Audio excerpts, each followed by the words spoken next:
Hello from Indianapolis. I am Matt Williamson at Williamson NFL. How's everyone doing? I'm recording this on Tuesday between my shows for Steelers.com. If you're interested, I am on every day this week. Friday's a little different, but Tuesday, Wednesday, Thursday, 10 to noon. And then I get 2 hours off, which is what I'm doing now, eating lunch and talking to you. And then back on from 2 until 5. So I'm on 5 hours total. But we got a great cast of dudes, and it's fun, and we've already tracked down some guests in that first 2 hours I was on. Trevor Sikkema from Pro Football Focus. I was really grilling him on defensive linemen. He's their draft expert, and really came up with exactly as I thought. I mean, it's very deep and very rich in potential Steeler defensive line draftable players, you know, in the early rounds, but even nose tackles into the 4th and 5th round that would really fit the bill. But why I'm here what I really want to stress today, and this is always like the first day of the combine for the Steelers and most teams, is Omar Khan spoke to the local media. I mean, there's a bunch of people there, and I was on the air, so I didn't listen to it, but I did get the cliff notes of it. And better yet, when he was done with that, he came over to our table. All the different teams are all set up there. We did Rob King and Wes Euler were on before me, and then it was Wes and I. But Omar came and sat with us for a good 15 minutes or so, discussing more of the same. And some things that, again, I'm not a reporter. I'm not going to have direct quotes. That's not what I'm here to do. You can find his direct quotes on Steelers.com all over the place. I'm sure DK's on top of it, of course. I was here with Chris last night, too. Was out with him, and he was on top of that as well. So you can get all those direct quotes from those guys, obviously. But the big quarterback takeaway from Omar was it really felt like, and this is basically what he said, is they would very much like to have a quarterback under contract before the day free agency opens. Now, obviously, that means Fields or Wilson. But anyway. And he has publicly said, we have had talks with both camps, Fields and Wilson. And some things he was saying to us was we love both their leaderships. But if you read between the lines, that doesn't mean only Wilson or Fields. Now, Aaron Rodgers, Kirk Cousins, those guys could absolutely become cap casualties any minute now, and therefore could be signed before free agency opens. You could trade for Geno Smith or Matthew Stafford, obviously, and have a quarterback under contract before free agency opens. Now, I do think the leaders in the clubhouse are Wilson and Fields, but I think it's nuts to say it's a 50-50 proposition and there's no one else, potentially in the mix that would fit the bill before free agency opens. So I think that is pretty telling. I mean, I definitely still think it's Wilson or Fields. And I honestly still, everyone I talk to, and we'll do a lot more of that while I'm here. And as you know, Dale and I do a lot of, back and forth on our show, but I'm going to get a chance to talk to Max Starks and Jerry Dulac and other folks that are going to be at the table with us. I mentioned Wes and some other people. I was out with Chris last night, so, right. And nobody that I've talked to has really thought, oh, they're really leaning this way. It's going to be Wilson. It's going to be Fields. And I do think some people out there, some of you listeners, just by the way you guys phrase comments and questions, make it sound like it's a foregone conclusion that it's Fields. I don't know. I really don't. But I do think it's very newsworthy and worth talking about that the plan is get one under wraps, locked up before the opening bell of free agency, which makes all the sense in the world. And I'll talk to you about it a little bit more here in a minute.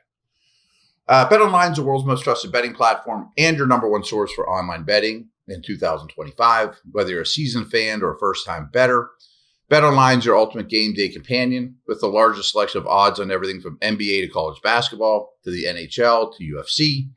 BetOnline continues to be your number one betting source.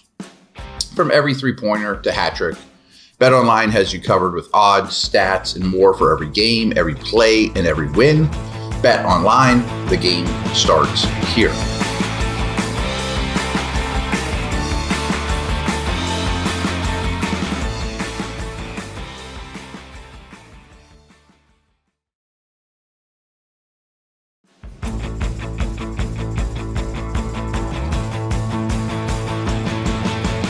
Now, a couple other nuggets I kind of got from Omar's conversation is TJ Watt extension was brought up and certainly could be in the mix.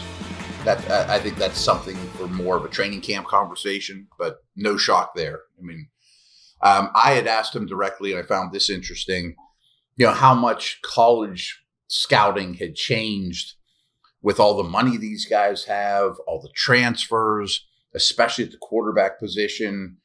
Guys come in the league like Penix and Nix and Daniels that are, well-seasoned college players, to, put it mildly, and for the most part come in very mature. And he brought up an interesting point. I think his exact response was, that's an excellent question, because yes, this is a little bit of the Wild West. Things are changing.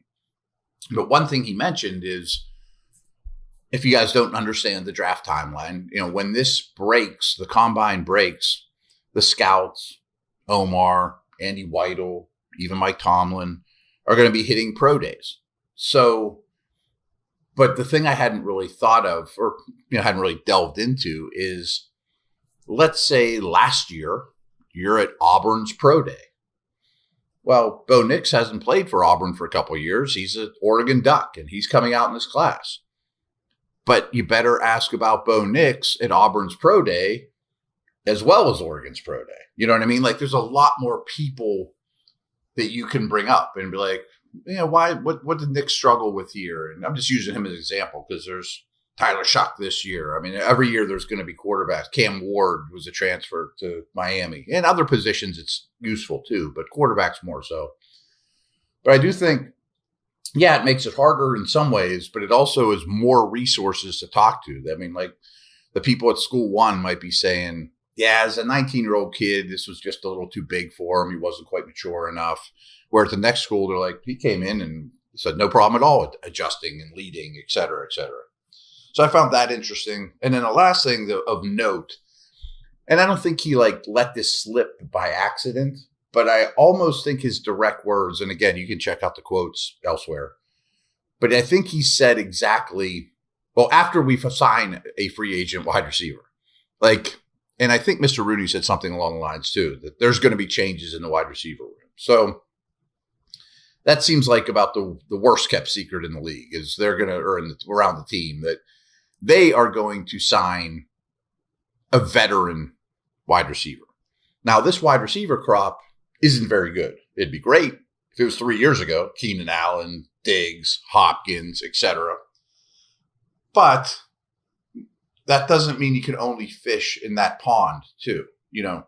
Debo, Kupp, Kirk, Adams, all or several of them are likely to become free agents well before free agency opens. So that would qualify of signing a free agent. That doesn't mean it has to be when you go search on Google for UFA WRs 2025. It doesn't have to be a name on that list. But he did basically say we are signing a free agent wide receiver. Now, that doesn't mean Pickens is getting traded. It doesn't mean anything of it, except for, I can almost guarantee you, and I'm sure you heard this before going back to last year, Ayuk, et cetera, that they will add a brand name receiver, which doesn't surprise me at all. And my last note is kind of tying this all together. In order to go sign that receiver, and really the rest of the team, but especially your pass catchers, it is sure helpful to know, is it going to be Fields throwing the ball? Is it going to be Wilson throwing him the ball? If so, I definitely want outside the numbers deep threats, the Pickens in addition to. Is it going to be Aaron Rodgers throwing the ball? Is it going to be Matthew Stafford throwing the ball? If it's Matthew Stafford, I want big in-breaking over the middle A.J. Brown type guys, So there are dominoes here. And obviously the quarterback is the first domino, and which is why they want to get that locked up first and foremost, is Get that in place. Now we can go on to step 2 and find the people that make this quarterback's life as easy and as possible as a Pittsburgh Steeler. So a lot going on here in Indianapolis. My schedule the rest of the week with you guys is a little up in the air just because I'm just kind of playing it by ear. When something falls upon me to talk about or a conversation I have, I'm going to relay it with you guys. But today was great because we had the Steelers general manager. So hard to beat that. All right. Take care, everyone.